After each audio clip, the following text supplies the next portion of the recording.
Prince and the Pauper by Mark Twain. Chapter 7. Tom's First Royal Dinner. Somewhat after 1 in the afternoon, Tom resignedly underwent the ordeal of being dressed for dinner. He found himself as finely clothed as before, but everything different, everything changed from his ruff to his stockings. He was presently conducted with much state to a spacious and ornate apartment, where a table was already set for one. Its furniture was all of massy gold, and beautified with designs which well nigh made it priceless, since they were the work of Benvenuto. The room was half filled with noble servitors. A chaplain said grace, and Tom was about to fall to, for hunger had long been constitutionally with him, but was interrupted by my lord the Earl of Berkeley, who fastened a napkin about his neck, for the great post of diaperers to the Prince of Wales was hereditary to this nobleman's family. Tom's cupbearer was present, and forestalled all his attempts to help himself to wine.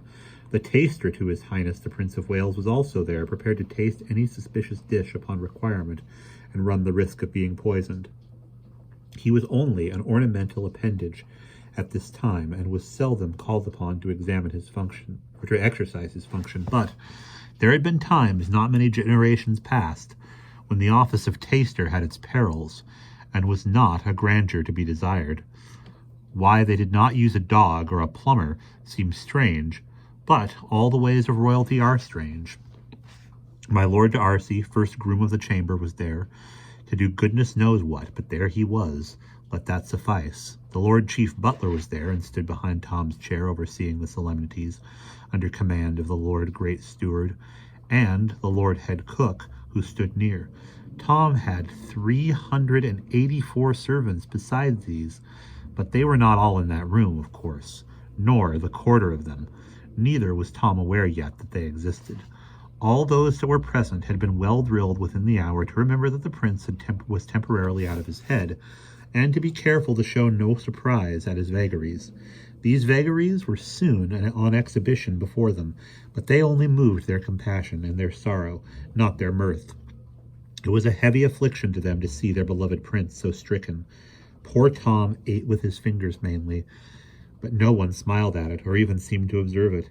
He inspected his napkin curiously, and with deep interest, for it was of a very dainty and beautiful fabric, then said with simplicity, "Prithee take it away, lest in mine unheedfulness be it soiled." The hereditary diaperer took it away with reverent manner, and without word or protest of any sort. Tom examined the turnips and the lettuce with interest, and asked what they were, and if they were to be eaten, for it was only recently that men had begun to raise these things in England, in place of importing them as luxuries from Holland. His question was answered with grave respect, and no surprise manifested. When he had finished his dessert, he filled his pockets with nuts, but nobody appeared to be aware of it, or disturbed by it. The next moment he was himself disturbed by it, and showed discomposure, for this was the only service he had been permitted to do with his own hands during the meal, and he did not doubt that he had done a most improper and unprincely thing. At that moment the muscles of his nose began to twitch, and the end of that organ to lift and wrinkle. This continued, and Tom began to evince a growing distress. He looked appealingly first at one, then another of his lords about him, and tears came into his eyes. They sprang forward with dismay in their faces and begged to know his trouble. Tom said with genuine anguish, "I crave your indulgence. My nose itcheth cruelly. What is the custom and usage in this emergence? Prithee speed, for 'tis but a little time that I can bear it." None smiled, but all were sore perplexed, and looked one to the other in deep tribulation for counsel. But behold, here was a dead wall, and nothing in English history to tell how to get over it. The master of ceremonies was not present. There was no one who felt safe to venture upon this uncharted sea, or risk the attempt to solve this solemn problem. Alas, there was no hereditary scratcher. Meantime, the tears had overflown their banks and begun to trickle down Tom's cheeks. His twitching nose was pleading more urgently than ever for relief. At last, nature broke down the barriers of etiquette. Tom lifted up an inward prayer for pardon if he was doing wrong, and brought relief to the burdened hearts of his court by scratching his nose himself. His meal being ended, a lord came and held before him a broad, shallow golden dish with fragrant rosewater in it to cleanse his mouth and fingers with. And my lord, the hereditary diaperer, stood with a napkin for his use. Tom gazed at the dish, puzzled a moment or two, then raised it to his lips and gravely took a draught. Then he returned it to the waiting lord and said, "Nay, it likes me not, my lord. It hath a pretty flavour, but it wanteth strength."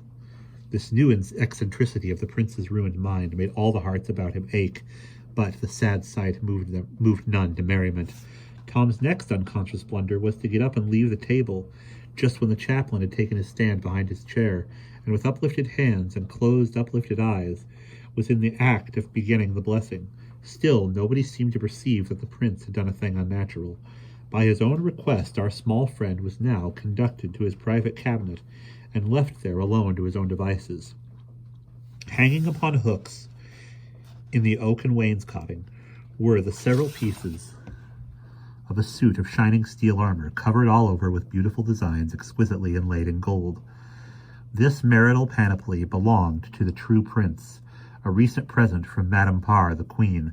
Tom put on the greaves, the gauntlets, the plumed helmet, and such other pieces as he could don without assistance, and for a while was minded to call for help and complete the matter, but bethought him of the nuts that he had brought away from dinner, and the joy it would be to eat them with no crowd to eye him, and no grand hereditaries to pester him, and with undesired services. So he restored the pretty things to their several places, and soon was cracking nuts and feeling almost naturally happy for the first time since God for his sins had made him a prince. When the nuts were all gone, he stumbled upon some inviting books in a closet, among them one about the etiquette of the English court. This was a prize. He lay down upon a sumptuous divan and proceeded to instruct himself with honest zeal. Let us leave him there for the present. And that is the end of chapter 7.